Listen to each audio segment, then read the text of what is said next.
السلام علیکم۔ نماز دین کے اندر ایسی ہے جیسے انسان کے جسم میں سر ہوتا ہے۔ انسان کا سارا جسم ہو لیکن اگر سر نہ ہو تو کیا فائدہ؟ اسی لیے نماز کی پابندی بہت ضروری ہے۔ نماز تو کسی حال میں معاف نہیں۔ اگر اچھی حالت میں ہو تو کھڑے ہو کر پڑھو، بیمار ہو بیٹھ کر پڑھ لو، رکوع اور سجدہ نہیں کر سکتے تو اشارے کے ساتھ پڑھ لو، لیکن پڑھنی ضرور ہے۔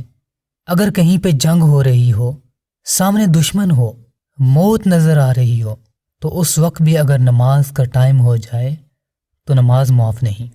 یہ حضرت حسین رضی اللہ عنہ نے کر کے دکھایا، امت کو یہ سبق دیا کہ اے حضور پاک صلی اللہ علیہ وسلم کی امت، نماز کسی حال میں معاف نہیں۔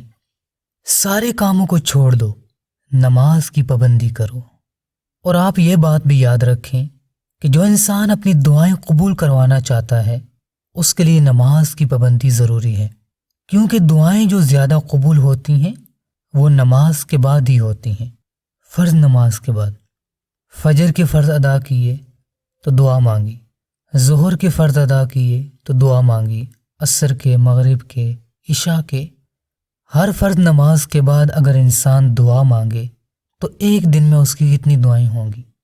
نماز کے بعد ایک ایسی دعا میں آپ کو بتا رہا ہوں جس کی وجہ سے آپ کی دعا قبول ہو سکتی ہے۔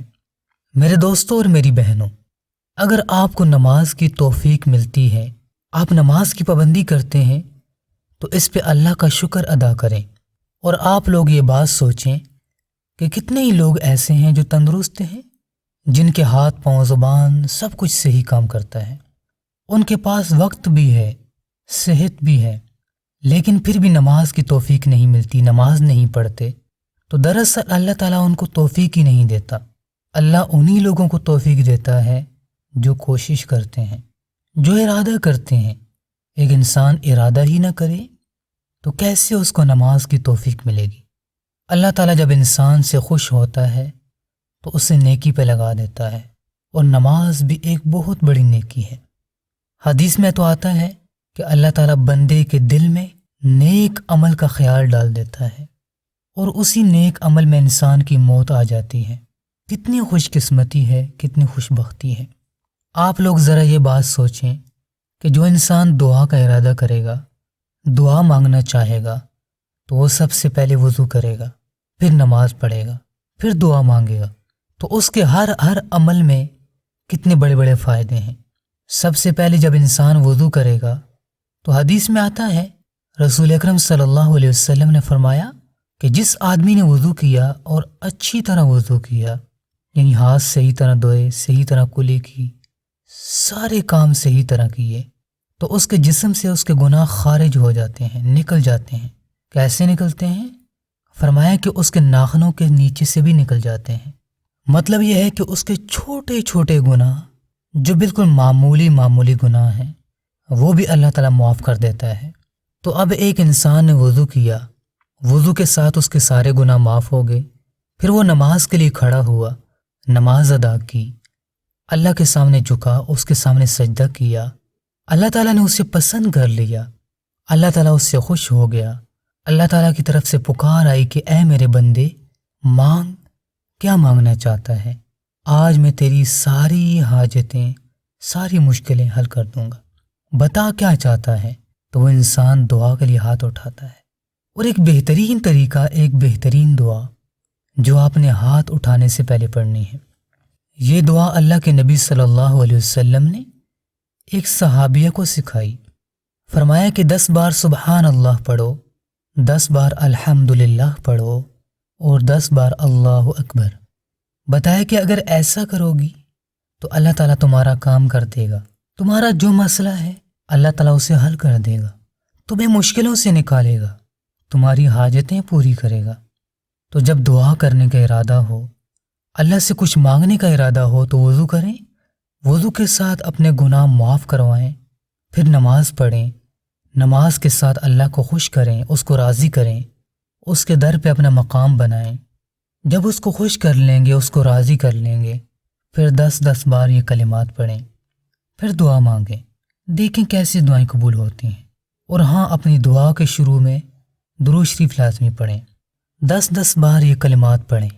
سبحان اللہ، سبحان اللہ، سبحان اللہ، سبحان اللہ، سبحان اللہ، سبحان اللہ، سبحان اللہ، سبحان اللہ، سبحان اللہ، سبحان اللہ، الحمد للہ، الحمد للہ، الحمد للہ، الحمد للہ، الحمد للہ، الحمد للہ، الحمد للہ، الحمد للہ، الحمد للہ، الحمد للہ،